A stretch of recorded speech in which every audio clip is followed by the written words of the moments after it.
Okay, I think we can start. Thank you for coming this evening after lunch. I don't know why Spanish people always give us a session after lunch. I think they're making fun of us because in every event it happens the same to me. It's like, okay, I'll try my best. Well, welcome to this AI Panic session. And this is not intended to be like a very technical or very theoretical, philosophical session, yet to be like a roadmap, just what to do if I want to begin with this thing that we all should be going on, and most of us don't know where to start. Okay, so first of all, a little bit about me. I'm Cristina. I've been a proud bit worker survivor for 13 years, and this is our team of developers. I'm a speaker and problem solver, and I speak much better when it's in my mother language, in Spanish. In English is a little bit more difficult for me. And I'm passionate about cooking, football, and above dogs. So what about AI? I wanted it to be very practical. It's very hard for me to give this session today at almost the final of the event because a lot of people have done lots of spoilers about my session. So I have to rerun it several times during these 2 days. And I'll try to keep you engaged anyway with the topic. Okay, try not to repeat myself with any other sessions. And on the other hand, I just discovered, 2 days ago, discovered that I have had half an hour instead of 1 hour, so I have to go on the fly, so forgive me, first of all. So we'll be seeing a little bit of background about AI, but not too deep. What do you need to get this thing rolling? Hands-on laptop. A super simple case of study of how to use it. So in the background, we must start with something as simple as how does this work? How does AI work? And it's just about sources of information, which can be tons of PDF or Excel table sheets, whatever, and extract that information and chunking it into tokens. And that chunking problem, well, Nicolas covered it in his session yesterday, and it's important to bear in mind that it's necessary to chunk it with certain common sense, let's say that way. And with these chunk tokens, we can do the embedding. I will cover the embedding a little bit ahead, but this embedding is nothing more than these chunks are vectorized and converted into numbers, into vectors, okay? On the other hand, we have our user who prompts a question to the AI or whatever, and the LLM does the embedding, again, of this question, converts it into vectors, and the vector database just compares both embeddings, the embedding of the question and all the possible embeddings that could be the best answer, decide which one might be the best answer, comparing the vectors, the cosine of the angle, and all that stuff, gets the relevant information and transform it again through the LLM into human language and give us an answer.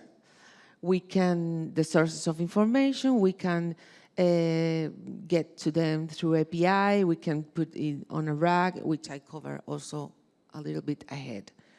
So this is a simple, very, very simple graphic about the AI, how it works. Nope, this. And the embedding is no more than an object, can be a word, a sentence, an image, a document, whatever, a token, and a chunked piece of information, pass through the embedding model and converts itself into vectors, which are more like arrays of numbers, arrays of vectors. And as the model is multidimensional, these vectors can be as the number of arrays that the model has dimensions. For instance, I found this incredible website called Embedding Projector, which I would like to show you. Give me a sec. I'm not, I have to mirror it. Sorry. Mirror, mirror, mirror. Okay? So this is a website which is graphically trying to represent what that multidimensional model is. That's when I regret not getting the other the other mic. Okay, hold on. So you can zoom in and zoom out. I'm sorry, I want to zoom in because my hair and my head is too big. Okay, thank you. Okay, I keep on going. So I can do a zoom in and try to. Sorry. Try to refresh. Sorry. I only have half an hour hashing, so no. Thank you. And here in this side we have all the. In this side we have all the. Now we have to change the source. Okay. Oh, thank you. Thanks so much. Thanks. He's a man of the Renaissance. So we have in this case, it represents words, okay? So we have, why is this working that way? Where is the rest of the website? I'm sorry. I should, again, embedding projector, okay. That's it. So we have this multidimensional model in this case. A little model can have 1,300 dimensions and a big one 3,000 or 4,000. I don't know, I'm making it up, but it's more or less, okay? So because it's changing every way.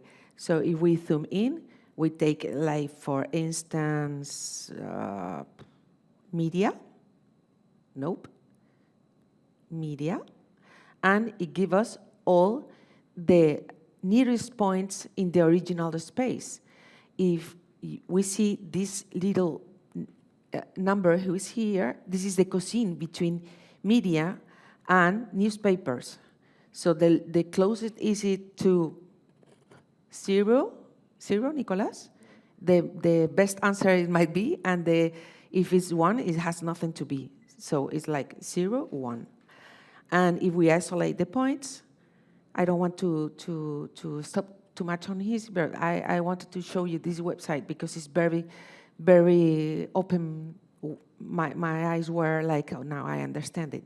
So we have the networking and we can play with this and to try to understand what the vector is, the cosine between two words or two chunks of information, okay? So let's back to the presentation, but now I don't have my notes. Sorry. Okay.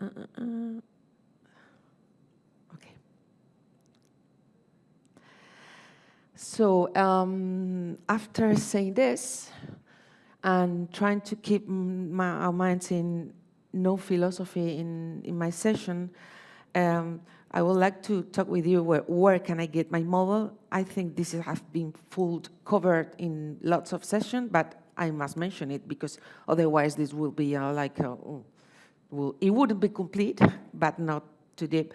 What model should I choose? How to run or consume a model? and other things to bear in mind that we must not forget, okay? So where do I get my model? There are already many places where to find models that fits for you for purpose. Together AI, GitHub, TensorFlow, there's lots of them. But to keep things simple today, because we want to begin being able to use AI without being scared or without breaking our system, we'll keep the on focus on Hugging Face. As Robert told yesterday in his technical session, Hugging Face is the most integrated and fully supported for FileMaker model providers. So I guess you all know how to go to Hugging Face, and due to the problem I have with the mirror and not mirroring, I'm not going to Hugging Face. I have to go later, so this is not. I will go later. So, what type of model should I choose? As you may all know by this time, there are 3 types of model. I never know which model do what. Of course, about text and image, we all know which difference are, but text embedding and text generation, about for a semantic search or for creating content or and so on. So I check it every time I need to choose one. But we have text embedding, semantic search, content reclassification, and it allows us to have RAG, image embedding, which is the poorest one, saying in a brutal way, but it has a lot of resources, but we can't do no fine-tuning, of course, no RAG, and text generation, which I find is the only one that allows us to do fine-tuning. And all the documentation is here, which will be put on the reference slide at the end, okay? Anyway, the court this morning also covered how to choose the right model. So I'm not getting into it, another spoiler, okay? And how I use my model, how I consume it. Well, I can consume it as a software as a service, like directly on Hugging Faces or in another centralized API, on premises, in my own server, which is the way we prefer the best, although it's quite expensive, but I will talk about this, or in a hybrid mode, okay? So centralized has the great advantage that you don't have to do any maintenance, and it's automatically updated every day, but you depend on the vendor and, of course, above all, about the privacy of the data. So it depending on what are you doing, what data are you handling, you may prefer software as a service or not. On premises, which is the way we like most, give us full control, and we must say that it's quite expensive, but we can also have predictable costs. We can switch it on and switch it off the machine, and all the data remains in our or the client's infrastructure, so it's quite private, but requires GPU updates, security patches, so it has a lot of work to do. It takes a lot of effort, but it depends on the size of the project and the quality of data you are handling is the best for us, is the best choice. And the hybrid, which is quite good, it keeps all the sensitive data in your RAG and your documents in your house, in-house, sorry, and the creative generation delegates it to a software service via API or whatever. So my advice is, if you want to first try with AI and you don't know how to begin, you can get your Amazon Web Services machine and switching on and off so you don't get large costs, and you are able to play with it, because we have no playground with this, so we have to provide ourselves our playground. So try not to ruin ourselves in the path. Okay. So we currently use on-premises in the most of the projects. Okay. And what else? Well, not yet, because we just had lunch, so in the next session we'll have that fika. So a few extra details I'm going to pass over because they have been also fully covered in other sessions. But I must talk about fine-tuning and RAG, okay? If you have a pre-trained model, you probably get it has been trained on general data, so your answers are going to be quite wide, quite broad.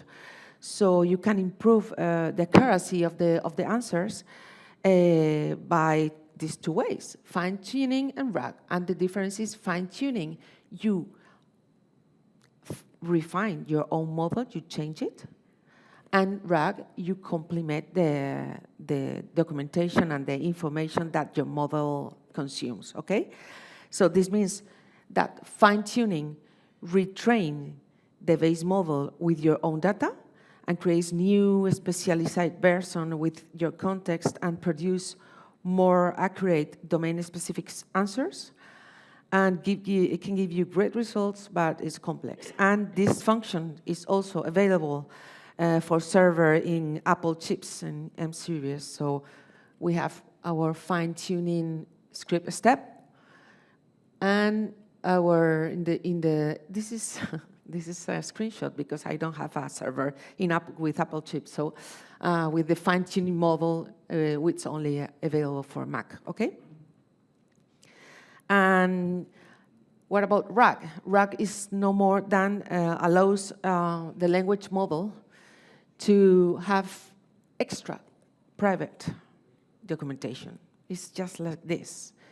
So your model has his own general data, fine-tune it or not, depending on how complex is the context you are trying to solve for your clients or for yourself, but also the private documentation, which text, PDF, images, whatever, extra, it gives you additional information.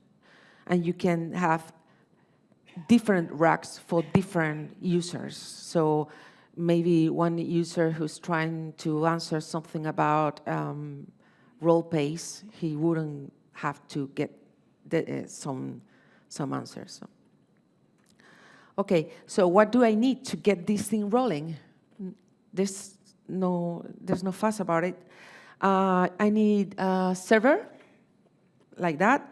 You must have your own dedicated machine only for AI purposes, and this is crucial, expensive, but there's no other way you can not cracking your own database server and all the users going crazy.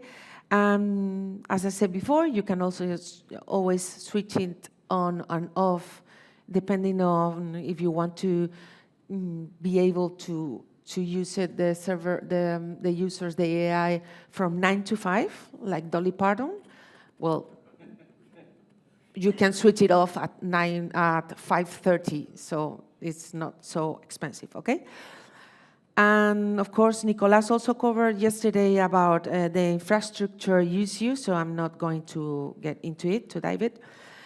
You have to find your model, like El Macpherson, or maybe not the new ones. I'm too old for the new ones, but I guess there's other models. And you will, using, in our case, we get it from Hugging Face. We copy-paste and paste it into the server. So if I go to ML, the thing is that MLX is Apple Machine Learning Framework. So you have to be sure that it's MLX framework. So I'm mirror again. Going to, okay, hiding faces and looking for a model here. And all are great. I mean, you have to retune then whatever you get, but what do you want to do is the first question. Okay, I want text generation. I'm on FileMaker, so I must choose MLX framework model, okay? And okay, I can sort for trending, and because I know what I want and I already have it, I don't, no, sorry. I wanted to look at my notes, which is quite, okay, I choose whatever I want because I like this one, okay? So I only have to copy this information about this model, go to the FileMaker Server,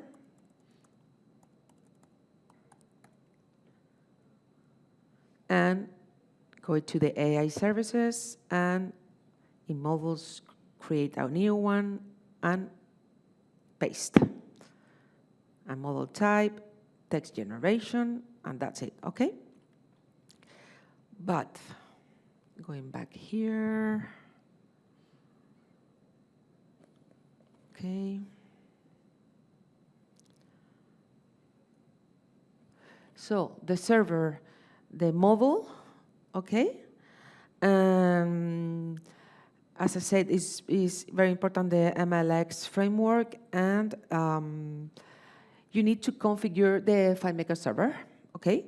So be sure you block new users from getting into your server, no database server at all, and you can, as Nicolas also said, you can have any, as much models as you want, but you can only load one model of each at once. So you can have text generation, image embedding, text embedding, but not two text generations at the same time.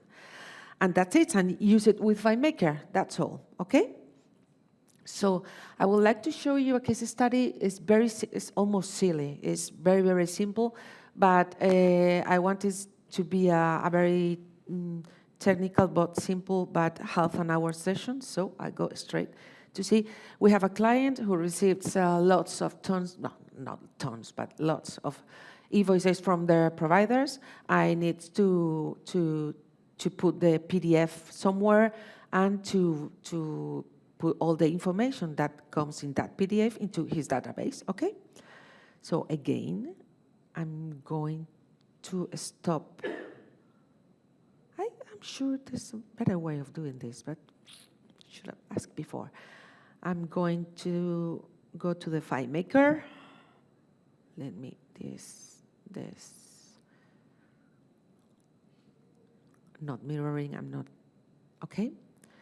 So I have this little FileMaker with the container, a script who runs the EA, which I'm going to cover, a prompt which is preset, in which we put all the content of the invoice we are getting into the container, and the JSON that comes out of the AI, okay? So I go to my invoices and I get this one, so I get new one, get this one, new invoice, run the AI.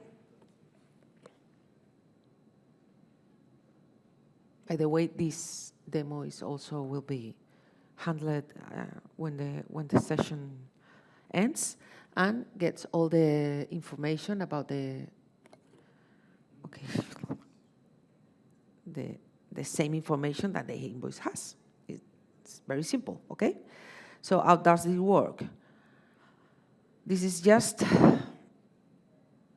a script which has the configuration of the account, AI. I create the invoice. Is it too little? Oh, maybe.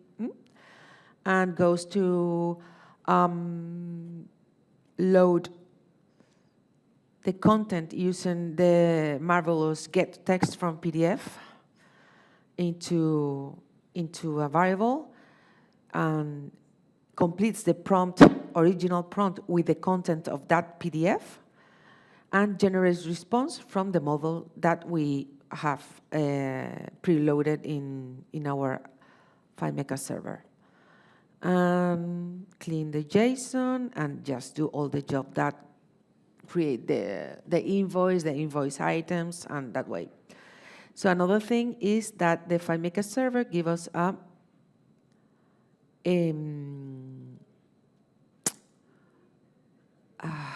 endpoint. So you must put it in your, we have it in a custom function. So this endpoint comes directly from the FileMaker server for the AI. Putting that here, you just copy this part, okay? This is the endpoint, and that's all. What else? Mirror again. I don't know if I'm going too fast, maybe. No, it's okay. I'm almost done. Stop. Okay, back to the presentation and play. Okay. So, yes, that's it. So, any question, please?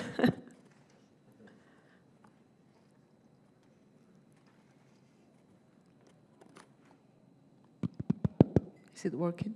Yes, test. I would like to go back to Dolly Parton for a second. To Dolly Parton. Yeah. How expensive? You say it's quite expensive, 9 to 5. Or Yes. Can you give us a ballpark on what the costs are? I guess it's like if you have the server running for a month, and you need a 64 giga server and big resources, it's like 600, 700 euros a month. If you switch it on and off, which is not very comfortable if you have a project for a client that is running every day, but you can automate it.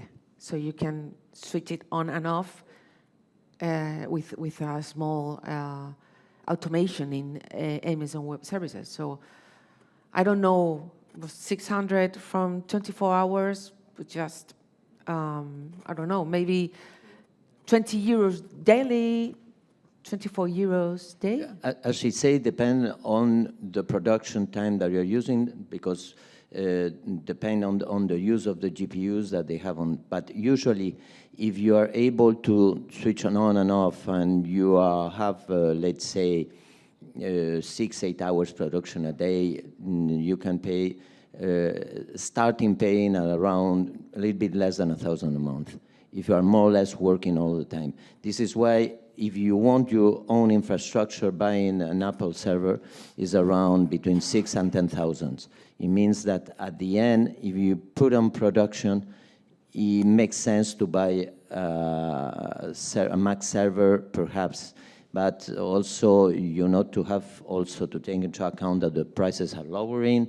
And but what is good we are using most of the time Amazon Web Services. Amazon Web Services, really, you can switch on and off all the services, so you can really risk it. But it's difficult if you put on production and to use, let's say, extensively, less than 1,000 a month. Has one tiny risk that when you switch off a machine, Amazon Web Services might, I don't know how to say it, switch it off for good because you have no priority. So it has all the network priority to the switch it on machines. So you have to keep an eye always, in spite of automation, but you have to be watching it. Yeah. Any other question? No? Okay. Well, thanks to all. Thank you.